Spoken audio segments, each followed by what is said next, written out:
Assalamualaikum warahmatullahi wabarakatuh. Saya Desi Ahmad Lestari dari Prodi Sistem Informasi Universitas Semarang yang 40. Di sini saya akan menjelaskan tentang analisis dataset Netflix. Tujuannya untuk apa sih? Tujuannya itu untuk memahami pola perilaku pengguna, mengevaluasi performa konten, dan mengidentifikasi tren yang dapat mendukung pengambilan keputusan bisnis. Apa, apa saja sih yang saya akan jelaskan di sini? Yang saya akan jelaskan di sini meliputi tujuan, data cleaning, analisis, dan visualisasi. Berikut ini analisis dataset yang sudah dibuat dari Google Lab. Yang pertama ada kode berikut ini, ada pandas atau PD untuk manipulasi data dalam format tabel seperti file CSV atau Excel. Ada NumPy, ASNP untuk komputasi numerik, terutama untuk operasi array dan metrik. Ada Matplotlib, ada Matplotlib, Matplotlib, maaf, untuk membuat grafik dan plot sederhana.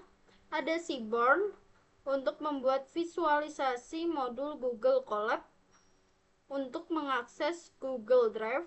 Ada DriveMount. Perintah ini untuk menghubungkan Google Drive ke lingkungan Google Colab pada Path Content Drive. Lalu untuk ambil dataset dari Google Drive menggunakan from Google Colab import DriveMount. Kita coba jalankan.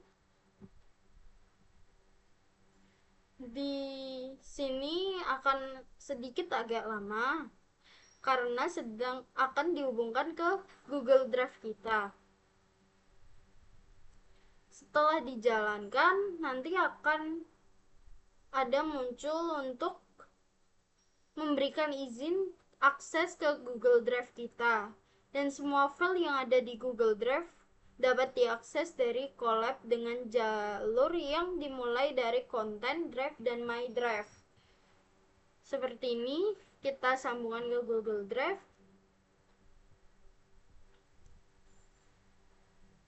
Masukkan email, lanjutkan.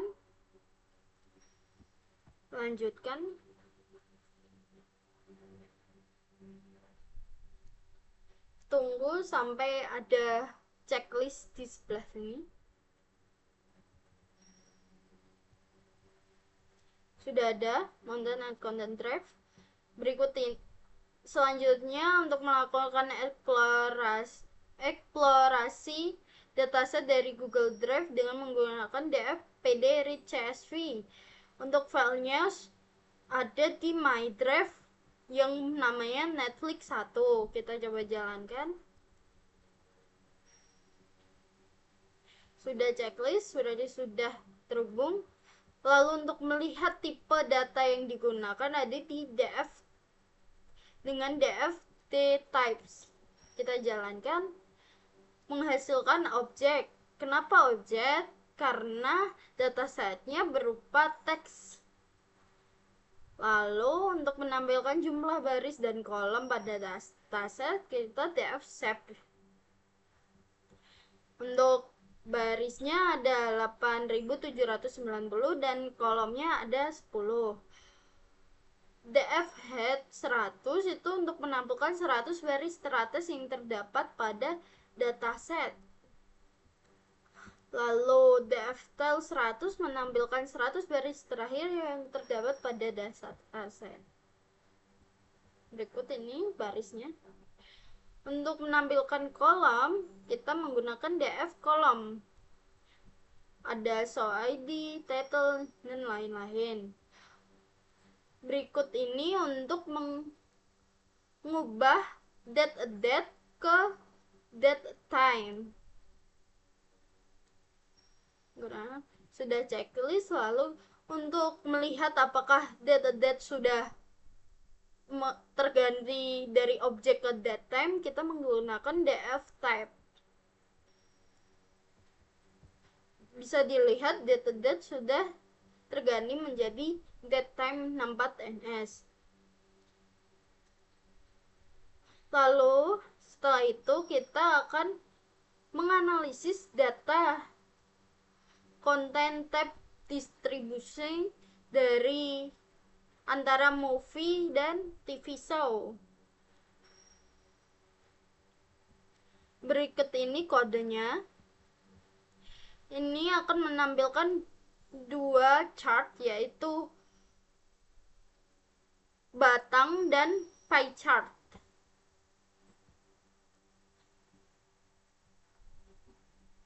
Untuk palenya dia menggunakan set 2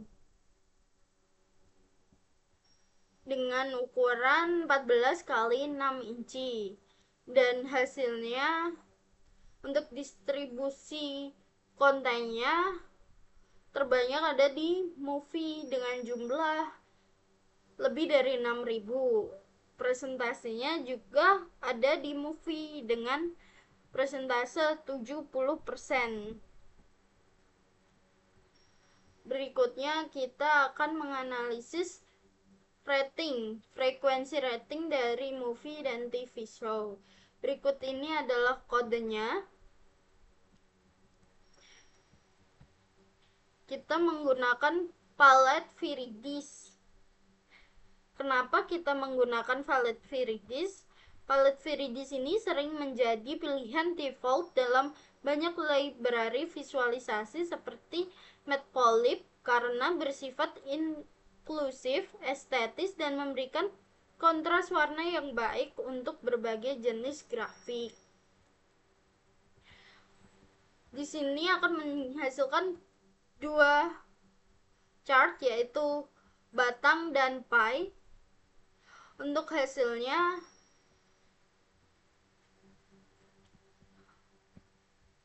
distribusi ratingnya yang terbanyak ada di TVMA.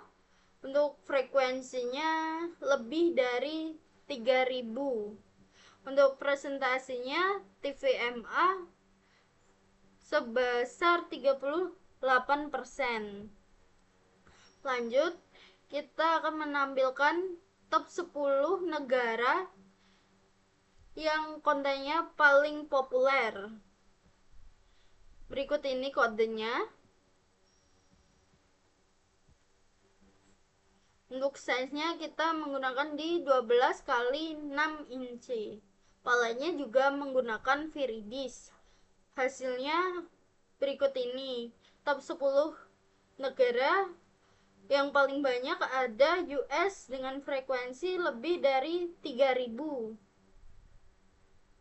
Lalu berikutnya kita akan menampilkan 15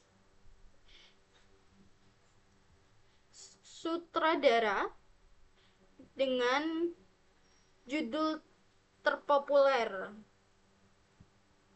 Kita coba jalankan.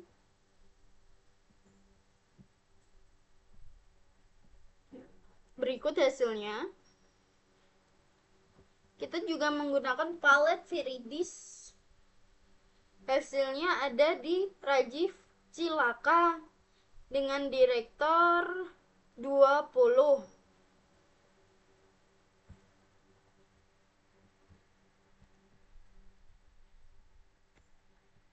Lanjut, kita akan menganalisis dan memvisualisasi 10 genre film paling populer dalam dataset. Berikut ini kodenya. Untuk palenya kita menggunakan Bluesky. Ini menghasilkan gradasi warna biru dari biru muda ke biru tua.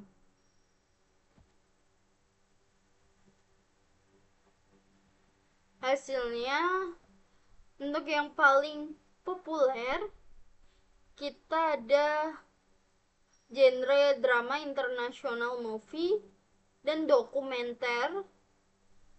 Ada Untuk frekuensinya ada di lebih dari 350. Lanjut,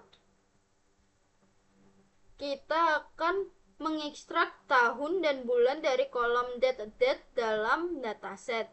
Berikut ini kodenya. Kita coba jalankan. Sudah berhasil. Lalu setelah itu kita akan memvisualisasikan jumlah konten, movie, dan TV show yang ditambahkan setiap bulan menggunakan grafik garis. Berikut ini kodenya. Kita coba jalankan. Dan berikut ini adalah hasilnya. Untuk yang warna biru adalah grafik dari movies dan yang warna oranye adalah TV show.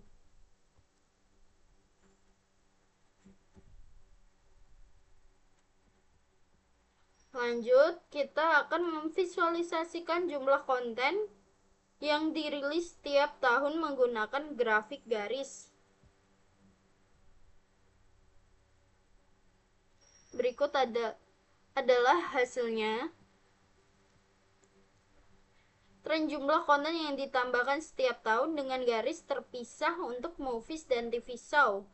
Sumbu X tahun ketika konten ditambahkan dan sumbu Y jumlah konten yang dirilis. Warna biru adalah movies dan warna oranye adalah TV show. Lanjut, yang terakhir, kita akan membuat word cloud dari judul film yang terdapat dalam dataset.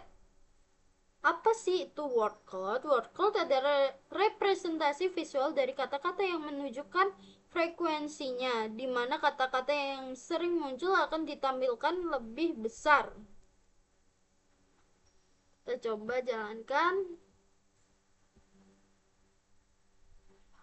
Size yang digunakan adalah 13 kali 7 inch dan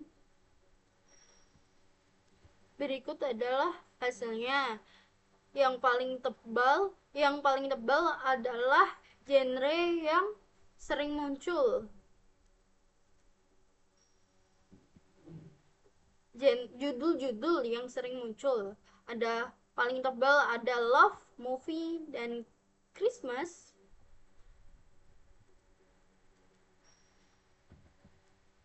Dari visualisasi di atas, banyak yang menggunakan grafik garis, grafik batang, dan grafik pie. Mengapa?